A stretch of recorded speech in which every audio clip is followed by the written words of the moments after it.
Okay, welcome. I'd like to invite our next speaker, Akke van Nes.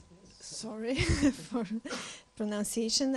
From the Delft University of Technology, and she's a professor specialized in space syntax. The floor is yours. Thank you. The white one is forward. I see that. So You have to turn it around. this way. Yeah. Better in hand. Okay, good afternoon everyone. I'm going to give you a very short lecture because space syntax is quite complex. How many of you do know about space syntax? Okay, then we know what level we have to keep it on. To be short, space syntax is three things.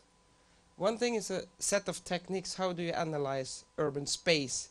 We mean the spaces between buildings or the configuration of the network in the cities.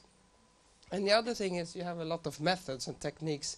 How do you correlate it with functional pattern or social economic data, like property prices, pedestrian flow, car traffic flow, and so forth. And also, and at the end, when you have, it's also become a set of theories on space, but also how cities in fact function. So that is very short about space syntax. But here in urban studies, it's been developed for 30 years, but particularly the development in the last 10 years are they're very significant and also show very interesting results. So first we have the metrical distance as the issue about the shortest path. Then you have the topological distance, which is the oldest part. It's just about direction change. What? This one? Yeah. Okay. Oh yeah, you see it. You can read it on my face. And then you have the geometrical distance. Is the issue about least angle change, and that is quite new, and that's been developed the last 8 years.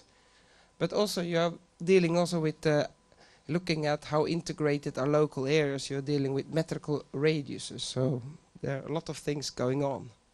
To be shortly, what space syntax is just like a sort of graph theory. It's more about like you calculate how one street relate to all others. And this is like a main street of the city, and with 3 times direction change, like in this case, you reach all the streets in a small town. And here's one of the back street. You see that's a much longer model. So you see that you get a number 50, and here you get the number 28. So this, you can say this is it shows measure spatial integration. This measure spatial segregation. And if you apply it on cities, how does one street relate to all others? This is Oslo in 1930s, and then you see how it grow. You see that the center has most of the red street are most spatially integrated, and the more further away you are, the more segregated are the street, because like the blue street has a high number of direction change to all other streets. And also here it shows how it grow. And you see like how the ring roads, tend to drag the integration towards it, but the city center stays very integrated. And then you have a measurement you call local integration. What you do is just you measure how integrated is a street with 2 times direction change from a particular street. You see the formula. And then when you apply it, you can see like in Oslo, this is Oslo 1929, and then you see like how Oslo is today. You see that the 3 centers of Oslo appear to be very highly locally integrated. And to show you very shortly, this is the pattern of functions. And you see like that the white pattern of shops that tend to follow both the global and local integrated streets. This is the western area, eastern area, and the central area. And when the city grow, you see already the outer ring road. At every junction, you have a car-based shopping mall. And then you have a boulevard ring road here, and all junction you get is radiant roads leading into the town center. But also these 3 centers, they have a high local integration. So you see like this is the sort of what you see in the center of Oslo, the linear pattern of shops. And then you have this kind of car-based shopping centers, which are very inward orientated. What space syntax has been very useful is just to measure before and after changes, and to see what does it do with shops. There are 4 British town and cities before they got the ring roads with their function. You see the shops follow the integrated streets.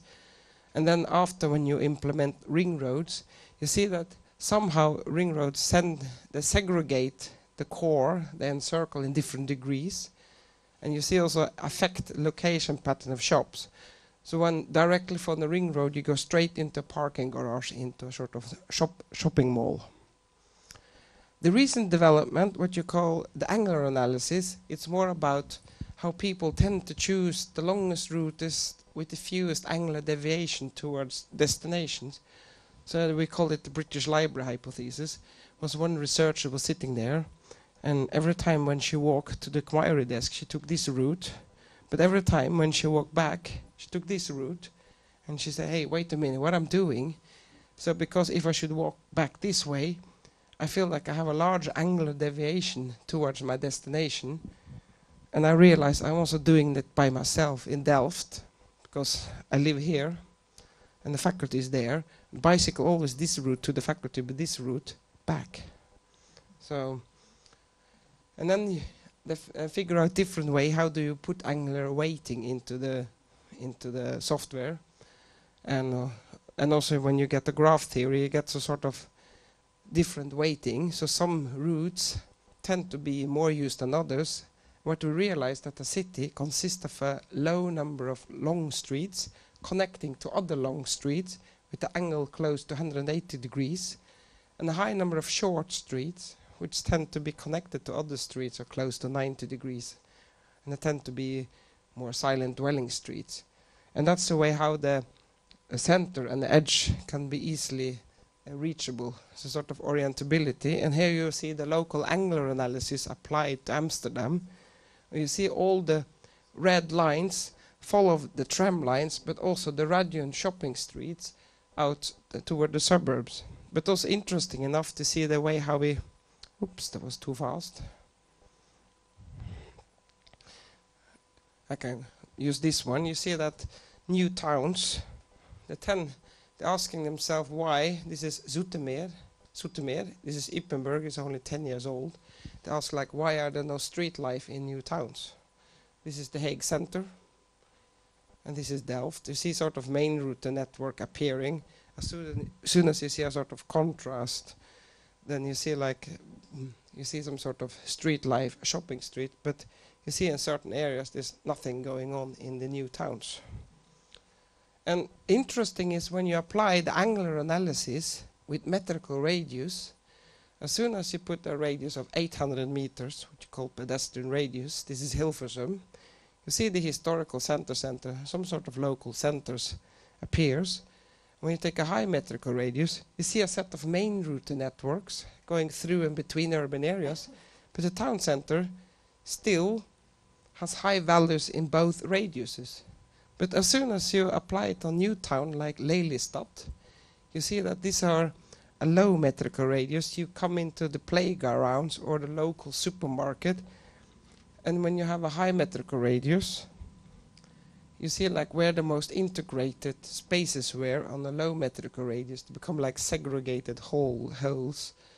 Where you have a high metrical radius, the only thing you get a very car-based shopping center here in the middle of Lelystad. So you can start.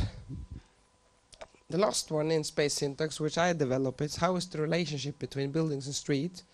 We're still waiting for software to be developed, and that's a sort of measuring, quantifying the private-public interface. So this is like how many spaces do you have to walk through before you are into your private living space in relationship to the street. And also a way of measure constitutiveness. They did it for 25 years ago, and it never developed further. But also interesting is to measure degree of indivisibility of entrances in relationship to density. So that has also to do with mutual surveillance.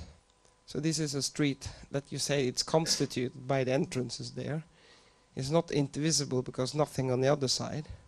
But if you turn 180 degrees around on the same street, you have unconstituted street. No entrance is directly connected to it, and you see what does it do with the street. And quickly about theory development in space syntax. What has it contributed to? And we have the theory of the natural movement economic process. How many? 5 minutes is good. 4, okay. What is very clear, you see that the spatial configuration of the street network affect the flow of movement from everywhere else to everywhere else. And also where attraction locate themselves, like shops, economic activities.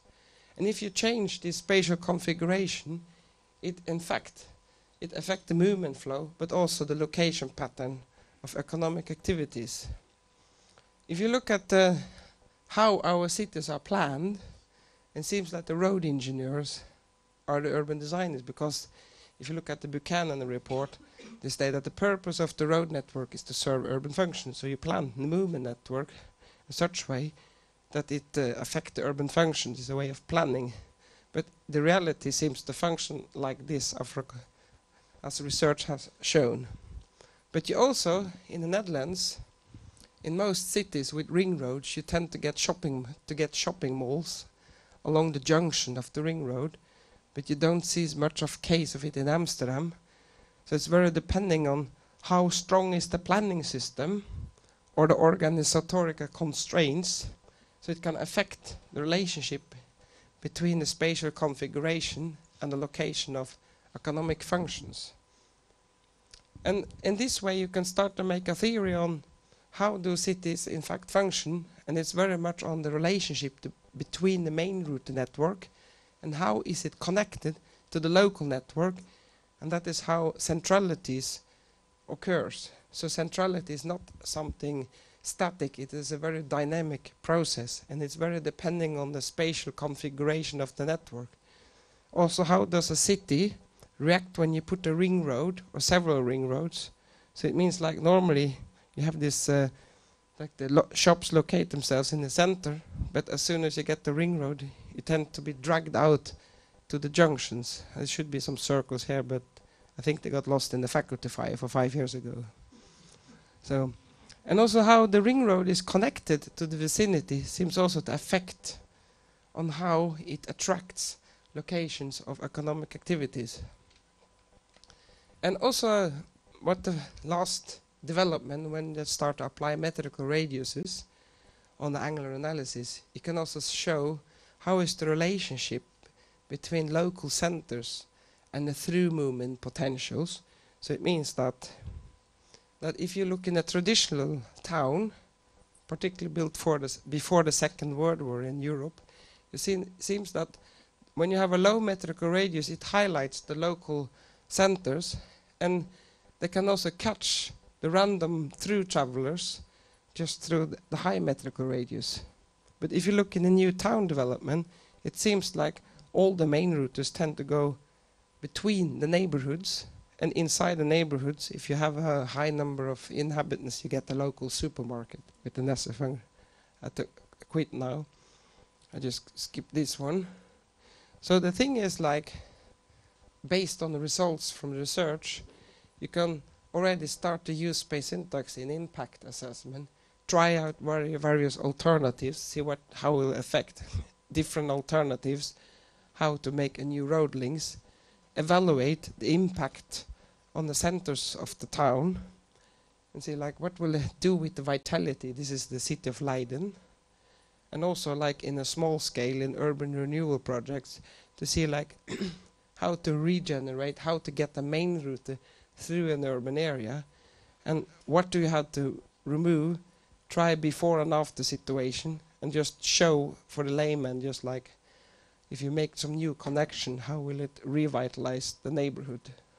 So to say very shortly, if you want to apply space syntax in urban design practice or in strategic planning, it contributes to a less matter of guesswork of effect of proposal, street and road alternatives before just than before on the impact on the built environment.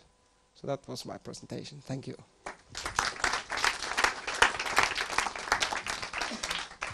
Thank you, Achilles. Now I'm sure that everybody knows what does the syntax system mean and how to use it. I'm very much interested in the possibility of using it in the environmental studies as well, if it's possible.